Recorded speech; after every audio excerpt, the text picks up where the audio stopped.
We are waiting to get our first look at the Democratic ticket after Joe Biden's historic selection for a running mate.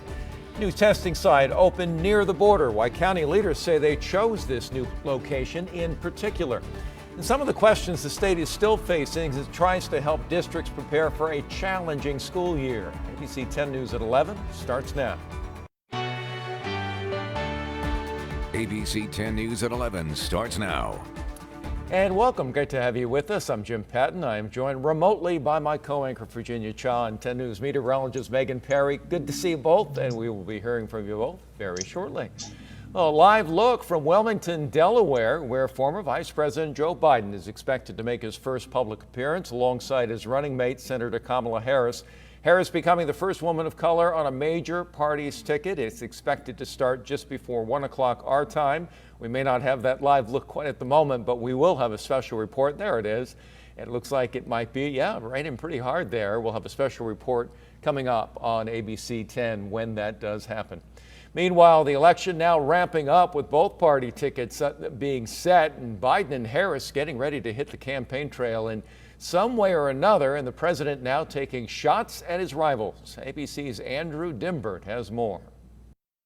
This morning, a first look at Democratic vice presidential candidate Kamala Harris. I was raised to take action. Harris tweeting her very first VP campaign ad after being added to the 2020 Democratic ticket and joining Joe Biden's bid for the White House. Right now, America needs action. Ahead of their first campaign event together in Delaware today, Biden reportedly called the California senator on video chat and asked her to run alongside him. First of all, is the answer yes?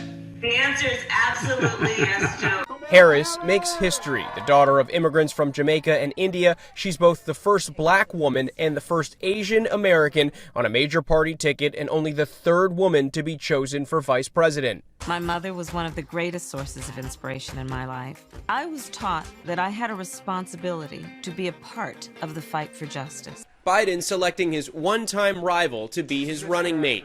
It wasn't long ago that Harris challenged Biden in a crowded field of candidates jockeying for the Democratic Party nomination. President Trump pounced on his opponent's former friction. She was very, very nasty to one of the reasons that surprised me. She was very disrespectful to Joe Biden. But before he was president, Mr. Trump and his daughter Ivanka donated money to several of Harris's campaigns in California. Now Trump back on the attack, questioning Biden for choosing Harris. It's hard to pick somebody that's that disrespectful. Some of the other finalists for the VP job praised the pick. Former UN Ambassador Susan Rice called Harris a tenacious and trailblazing leader. Andrew Dimbert, ABC News, Wilmington, Delaware. Well, the county has opened a brand new COVID-19 testing site in the South Bay. ABC 10 News reporter Marie Cornell shows us why this location was specifically chosen. Tens of thousands of people cross the U.S.-Mexico border daily. And that's why the county has opened their brand new COVID-19 testing site here as part of their efforts to reach out to the Latino community. Right next to the border crossing on the U.S. side are white tents. Inside are masked health professionals, some seated behind plexiglass. This is where people can get a free COVID-19 test. You don't need an appointment, but the county is only offering about 150 to 200 tests a day. Right now, the testing site is open Monday through Friday from 6:30 to 10:30 a.m. Help those that are crossing the border daily to conduct essential work, to be able to have an easy site for them to get tested for COVID-19. The latest data shows of the more than 33,000 positive COVID-19 cases in the county, Latinos account for about 62% of that number, which is why this location was chosen. But county officials say what may change are the hours of operation. We're starting out first thing in the morning as folks come across the border to be able to see if that's a good time to have people be able to test. If that doesn't work, then we'll move to the afternoon or we'll move to other days of the week.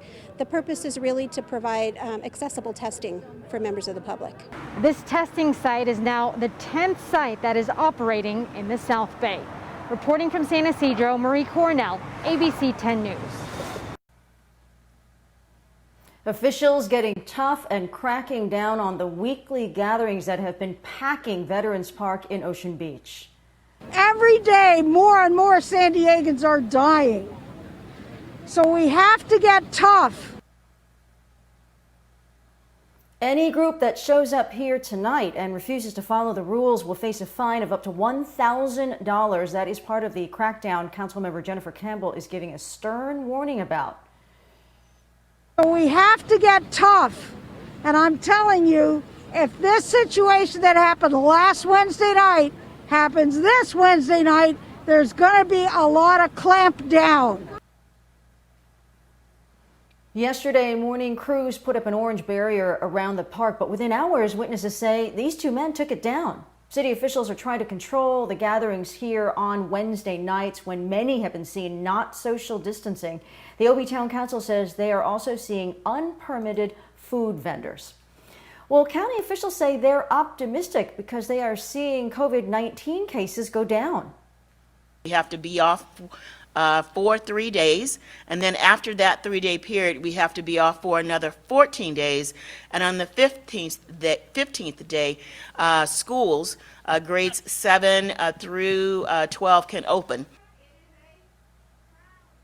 Just yesterday, the county reported 182 new cases. That is the first time in a while that number has been under 200. That means schools could be one step closer to reopening. To get off the state's monitoring list, we do need to have a case rate of less than 100. We are just above that number at 101.2 average. They say schools would be the only sector to open once we are no longer on the state's watch list. Well, this morning, the state superintendent addressed the issue of schools reopening for in-person learning as most California students start using school through distance learning. ABC 10 News anchor Mary McKenzie listened in on that call. I just want to give a big acknowledgement to our students, our parents. State Superintendent Tony Thurmond started by addressing the impatience and the anxiety parents, students, and staff are feeling about the timeline for reopening schools to in-person learning. But he didn't offer answers. This is not easy by any stretch of the imagination. There's no playbook for how to do this. This status update comes as we wait to get off the state's monitoring list. And just 2 days after San Diego Unified announced new, stricter measures than what the state requires for reopening, with one board member saying that puts the timeline for SDUSD in months, not weeks, even as case numbers decline in the county. Thurmond says they'll spend the next few weeks holding meetings with parents to prioritize how to support students with disabilities, including those who are English learners, those who need school meals, or need better access to computers and internet service. There were no other specifics given during the call. Thurmond says he's attended Zoom calls with students who are going back to school this week who asked when they could go back in person. And they all wanted to know when school going to open again. We all want to know. We don't know. But until then, I'm asking everyone to do what you can to help us reduce the rates of infection by making sure that everyone's wearing a face covering, making sure that everyone continues to physical distance at all times. Mary McKenzie, ABC 10 News.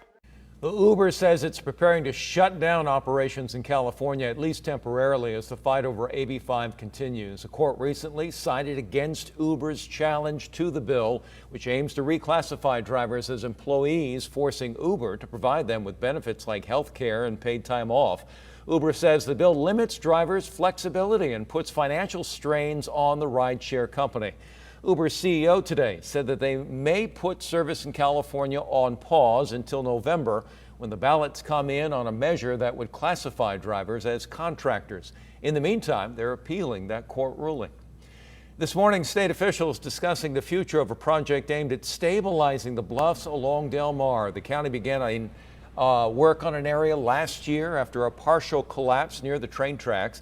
And they say stabilizing the bluffs is a priority in the short term while they work on relocating part of that track. Today, Sandag is asking the California Coastal Commission for a certification that could open the project up to getting some federal support. Overnight, people forced out of their apartments in Chula Vista after a car crashed into a fire hydrant that started flooding the complex. Police say a black car hit the hydrant just before midnight on 3rd Avenue, creating a geyser. 16 people from 6 different units had to be evacuated, and 4 of those units heavily flooded. A witness said the driver and passenger then drove away.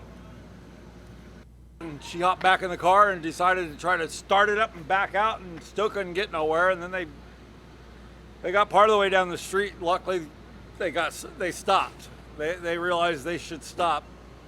Well, police questioned the young driver, but she was released. Crews spent a few hours helping to clear the water from those apartments.